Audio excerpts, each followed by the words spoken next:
ദൈവത്തിന്റെ നാമം മഹത്വപ്പെടുമാറാകട്ടെ. എം ജ്യോതി മീഡിയയുടെ മരുവിൽ മന്ന എന്ന പ്രോഗ്രാമിൽ കൂടെ ദൈവവചനം ശ്രവിക്കുന്ന എല്ലാ മാന്യ സഹോദരി സഹോദരങ്ങൾക്കും കർത്താവ് യേശുക്രിസ്തുവിന്റെ നാമത്തിൽ വന്ദനം അറിയിക്കുന്നു. ദൈവത്തിന്റെ വചനവുമായി ഒരിക്കൽ കൂടെ കർത്താവിന്റെ സ്ഥലത്തിൽ അടുത്തു വരുവാൻ തിരുമേനി നമുക്ക് ഒരുക്കിയ ശ്രേഷ്ഠമേറിയ സന്ദർഭത്തിൽ അഭിമാനിക്കുകയും സന്തോഷിക്കുകയും ചെയ്തുകൊണ്ട് വിശുദ്ധ ബൈബിളിലെ ഒരു വാക്യത്തിലേക്ക് കടക്കട്ടെ. സങ്കീർത്തനങ്ങൾ 23:4 വാക്യം.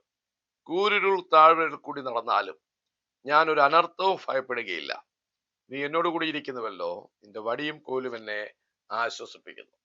23-ാം സങ്കീർത്തനം രചിച്ച ദിനം ഭക്തിഗാന സാഹിത്യ ചരിത്രത്തിലെ മഹാദിനം എന്നാണ് വേദപണ്ഡിതന്മാർ അഭിപ്രായപ്പെട്ടിട്ടുള്ളത്. സങ്കീർത്തനങ്ങളുടെ സങ്കീർത്തനം എന്നാണ്